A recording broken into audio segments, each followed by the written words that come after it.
This is the presentation on the 2013 Target hack, the timeline analysis and recommendations by Jeremy, Marcy, and Zach.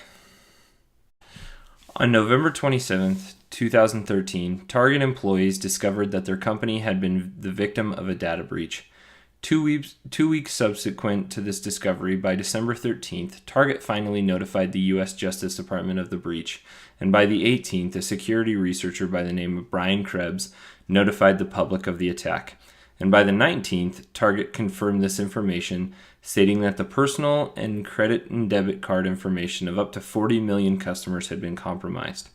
In the following days and weeks, this number grew until their estimate reached nearly 110 million customers, all of whom Target claims to have notified about the theft of their information. The impact of this breach was substantial. Customers, non-surprisingly, were impacted in a number of ways, from having to freeze their cards to ordering replacements to investigating potentially fraudulent expenses on their accounts. It's safe to assume that a large quantity of customers, in some way, had to go out of their way to directly address this problem. Though it's a statistic that's difficult to muster, given the sheer volume of information that was compromised, it wouldn't be far-fetched to make a presumption that at least a portion of the people who had their data stolen were also victims of identity theft or unauthorized expenses via their stolen credit or debit information. Be at risk of these issues or genuine occurrence of them, Target customers were no doubt impacted directly by this breach. Target itself suffered in several ways. The blow to their reputation was immense, and it tainted the trust that customers were able to place in the company, given what a colossal failure the entirety of this incident proved to be. Their stock fell, albeit rather briefly, and quickly rose back up to its normal levels in a mere couple of months. The real damage, however, was done to their profits. Target was forced to pay a settlement of $39 million to banks and credit unions that lost money as a result of the breach. Banks lost more than $200 million from related expenses, and Target itself suffered a nearly 50% decline of profit in its fourth fiscal quarter of 2013. Target's 2013 CEO, active during the breach, Greg Steinhafel, also resigned following the attack. The attack on Target was launched via a synthesis of methods. Attackers leveraged publicly available information on Target's vendors and suppliers and managed to identify and exploit at least one of these third-party vendors and utilize them as a medium with which to launch their attack. Their chosen vessel in this instance was Fazio Mechanical. In order to infiltrate Fazio Mechanical, they sent a phishing email to various employees at the company and tricked at least one of them into clicking on the content, which prompted the installation of a password-stealing Trojan by the name of Citadel on their devices. The term Trojan is a reference to a specific form of malware that has a primary trait of infection. It is malware that appears to be performing otherwise harmless activity while in fact compromising the system it has infected, enabling malicious usage by a threat actor. The term phishing, spelled PH, is non-surprisingly derived from the word phishing, which is starting with an F, largely because it involves the usage of bait, a hook, and an intended victim. The bait, as expected, is used to dupe the target into getting hooked, and in the technical world, phishing involves the imitation of a legitimate third-party, individual, or website to trick someone into downloading malicious software. A hypothetical example of this would be as follows.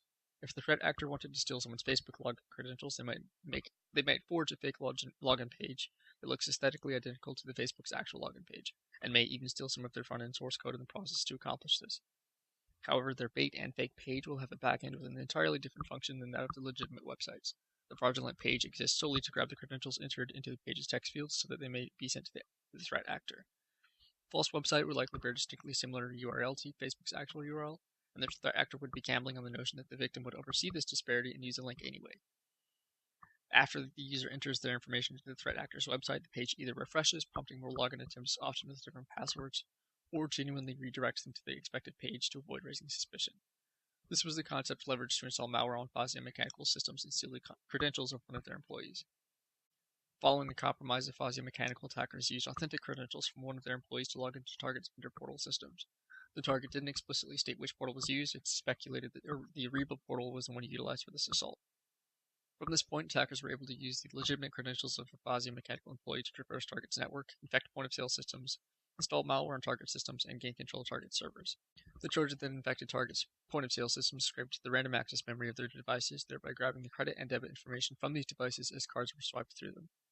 From this point, the Trojans sent the stolen data over target's internal network via transmission-controlled protocol ports 139, 443, or 80 to a dump server, and later sent that information to a remote server where they sold their stolen data.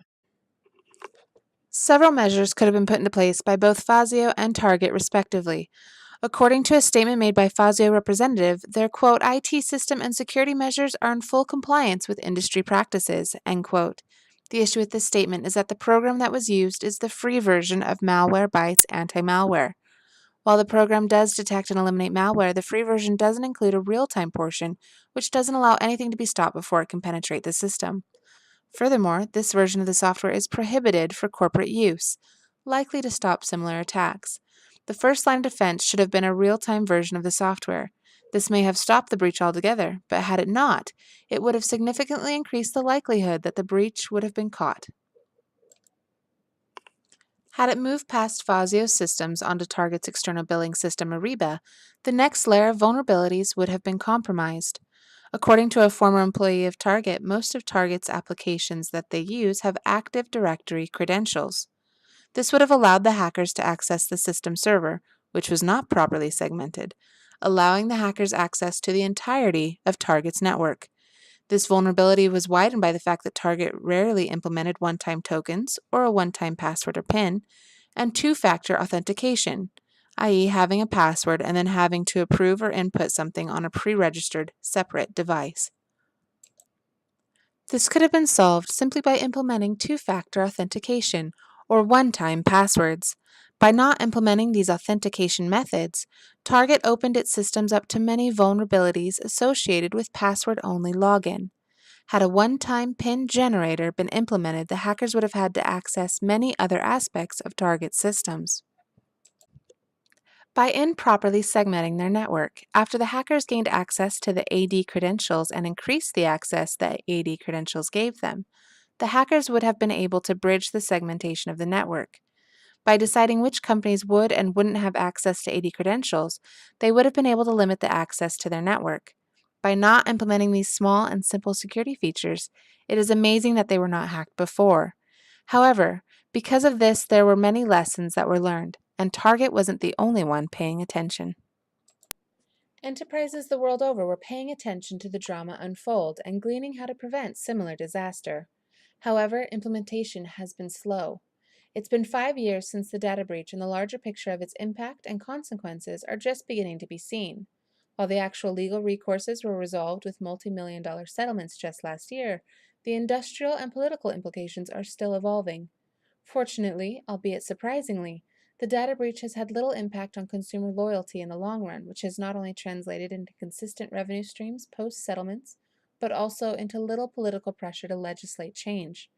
However, as a variety of other companies have become victims of data breaches to the point where Forbes actually started an article about the recent MyFitnessPal breach with, quote, "Another day, another data breach," end quote. It has become increasingly clear that industry standards have to change, starting with the traditional definition of secure. It's clear that simply securing networks with passwords and privileges is not enough, and the old approach of trust but verify is no longer adequate. Tom Kemp, CEO of Centrify, cautions that the, quote, "new mandate is never trust, always verify." To protect against breaches that exploit weak or stolen credentials, companies need to adopt a model which assumes that untrusted actors already exist both inside and outside the network, end quote. How can companies address all these concerns in today's climate? One of the simplest and most immediate effective approaches is to give employees basic security protocol training. Had Fazio's employees been trained to recognize and avoid phishing scams, the entire breach would have been prevented. While shoring up Target's protocols and network infrastructure is essential, and the errors made on that front made the breach infinitely worse, it was the simple phishing scam that set everything in motion. Another easily rectified issue was Fazio's misappropriation of their anti-malware software. It's important to use malware that is an appropriate fit for the enterprise in which it's deployed. Cutting corners in this regard is an exploitable weakness in and of itself. As for Target's weaknesses in this scenario, it's important to recognize that an HVAC company like Fazio had no business having access to Target's servers on such a large scale. If Target had employed single-use tokens and two-factor authentication protocols for third-party vendors, the breach could have been mitigated. This is a basic security measure that any enterprise requiring third-party access to portions of their data should implement. Additionally, having privileges layered throughout the network so that data is only accessible by appropriate persons or entities is just good housekeeping that can prevent breaches or abuse, externally or internally. In short, it is important to ensure the foundations of access are secured by various means and that all agents are not only verified, but are accessing only what they need for their purpose. As for consumers, they aren't completely at the mercy of an enterprise security protocols once they entrust their information with them. There are a variety of good practices and tools available that can help prevent major interruption should their personal information be subjected to a breach. Diligence in maintaining accounts alone can go a long way. Many credit card companies, in response to events such as this, offer free credit monitoring to their clients so that consumers can be made aware of and report suspicious activity as soon as possible. Consumers can go further and even pay for active security monitoring from a variety of cybersecurity firms.